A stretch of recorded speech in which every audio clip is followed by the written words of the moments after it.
Fala galera, boa tarde, tudo tranquilo com todo mundo?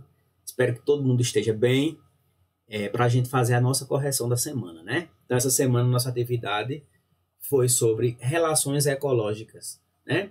Falar um pouquinho sobre ecologia e as relações que existem entre os seres vivos dentro de um ecossistema, tá bom? E aí a gente ampliou um pouquinho, né? Falando de população, de comunidade, de biosfera, tá bom? Então, vamos lá. Vamos para nossas respostas. Nós tivemos aí uma participação de 55 alunos no total, certo? Estão aqui os alunos que participaram. Estou passando aqui, vocês podem dar uma olhadinha.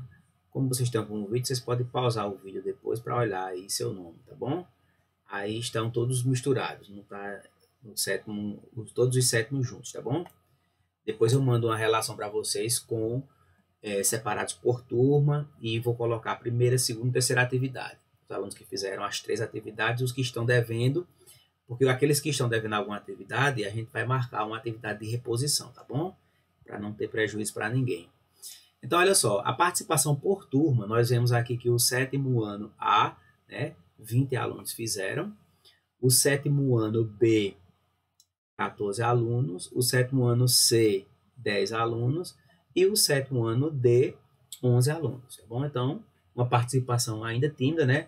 Lembrando que alguns alunos que não têm condições de acessar a internet, não têm internet, eles estão fazendo as atividades que estão sendo entregues na escola, impressas, mas apenas os alunos que não têm essa ferramenta, né? A internet. Então, tem outros alunos que também estão enviando para a gente desse modo, tá bom? Então, vamos para as questões agora. Então, a primeira pergunta era o seguinte: ao dizer onde uma espécie pode ser encontrada e o que faz, então estou afirmando duas coisas, né? Onde ela é encontrada e o que ela faz nesse lugar. Eu estou falando de duas situações diferentes. Aí vamos relembrar os conceitos de habitat e nicho ecológico. Nós vimos que habitat é o quê? O habitat de um ser vivo é o lugar onde ele vive. É isso, é o lugar.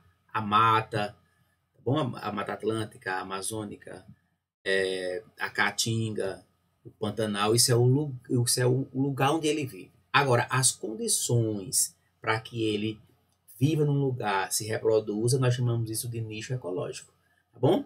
Então, aí eu estou me referindo respectivamente ao quê? Ao habitat e o nicho ecológico, né? O habitat é o quê? O lugar onde ele vive e as condições encontradas, né, para que ele viva naquele lugar é exatamente o nicho ecológico. Por isso que a resposta correta seria a letra B, que a grande maioria acertou. A grande maioria foi nessa questão.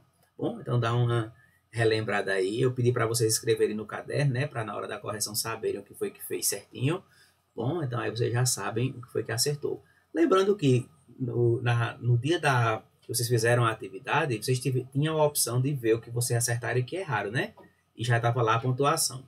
Lembrando que essa pontuação é apenas uma pontuação para vocês terem uma ideia da quantidade de acertos, mas nesse instante não está valendo uma nota, tá bom? Então não se preocupem com essa nota, porque não está valendo nota ainda essa atividade.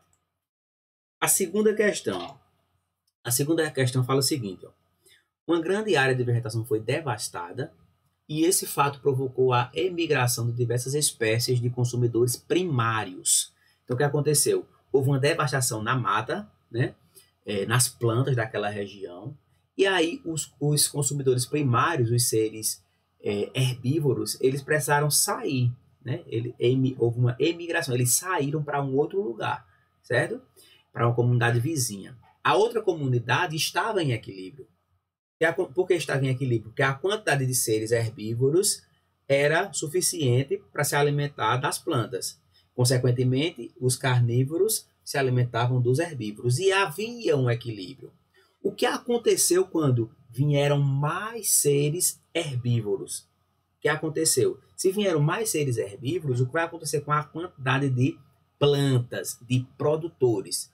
Consequentemente, a quantidade de produtores vai diminuir, né? Se tem mais seres que comem plantas naquele lugar, as plantas vão diminuir, certo? Por isso que a resposta correta seria essa aqui, ó, que a maioria acertou, né? Vai diminuir o número de produtores. Quem são os produtores? As plantas. Se vai diminuir o número de produtores, o que vai acontecer com os herbívoros? Os herbívoros, eles vai aumentar a competição entre eles, né? Vai vai ter pouco alimento para eles, vai aumentar a competição. É isso? Então vai ter menos alimento para os seres herbívoros. Então seria a letra D a correta, que a maioria acertou. A terceira questão, ele pedia para você marcar a alternativa errada, incorreta, certo? Então nós temos aí 4 alternativas. A primeira diz o seguinte: o conjunto de florestas, campos, desertos e outros grandes ecossistemas forma a biosfera, que é o que? O conjunto de regiões do planeta em condições de sustentar a vida de forma permanente. Correto, não é isso? Então, isso é o conceito de biosfera, né? Que a gente falou na aula, né? Biosfera é os lugares do nosso planeta que tem vida. A letra B, que a grande maioria foi nela. Vamos ver se a grande maioria acertou. Os seres lembrando que ele quer saber a alternativa incorreta, viu? Essa primeira está correta, ele quer saber a incorreta. Vamos ver se essa está incorreta. Os seres heterótrofos são, em sua maioria, organismos que produzem seu próprio alimento. Opa! Seres autótrofos produzem seu próprio alimento. Seres heterotróficos ou heterótrofos não fazem isso, são os animais, né, de maneira geral. Então, os animais, eles não conseguem produzir seu próprio alimento. Então, aqui eu já vejo o erro, né? Dependendo dessa forma de outros seres vivos para manterem-se vivos. Sim, essa parte aí está correta, mas a primeira parte está errada. Então, ele trocou aí. Aí estaria correta se ele estivesse se referindo aos seres autótrofos. Então, já vi que essa aqui está errada, né? Então, as outras duas estão corretas, tá bom? Vamos para a quarta questão. Quarta questão. Marque a alternativa que contém os organismos indispensáveis para manter um ecossistema. Eu estou falando indispensáveis. Quando eu falo indispensáveis é que, se não existissem esses seres, o ecossistema ele entraria em colapso, certo? Então, o que é que tem que ter? Tem que ter, não pode faltar. Carnívoros e herbívoros. Mas se tem apenas carnívoros e herbívoros, os carnívoros se alimentam dos herbívoros. E os herbívoros se alimentam de quem? Faltando, né? Produtores e herbívoros. Existem os produtores, existem os herbívoros. Só que, para que os produtores consigam produzir seu próprio alimento, eles vão precisar de quê? De matéria orgânica. E essa matéria orgânica, quem é que vai trazer para o solo? Então, está faltando aí quem? Os decompositores. E aqui onde a maioria foi. Ó. Vamos logo ver a D. Essa aqui a gente já está vendo que é a correta, né? Produtores, herbívoros e decompositores. Ela, na verdade, ela contém produtores e decompositores, que são os essenciais, mas ela coloca também os herbívoros. Só que eu fui bem específico aqui, eu quero saber os que são indispensáveis. Então, indispensáveis é porque tem que ter esses dois, pelo menos, ou esse um, tá bom? Então, para indispensável, né, no ecossistema são quem? Os produtores e os decompositores, que a maioria acertou. A maioria, 31 pessoas foram nessa. Certo? Então tem que ter os produtores para quê? Para produzir o alimento do ecossistema. E aí vai servir de alimento para os outros, né? Para os herbívoros, para os carnívoros. E tem que existir os decompositores para quê? Para transformar a matéria orgânica morta e trazer esses nutrientes de volta para o solo, tá bom? Então tem que ter produtores e decompositores. E por último, na quinta questão, ele manda você observar a imagem, que é essa imagem aqui, ó.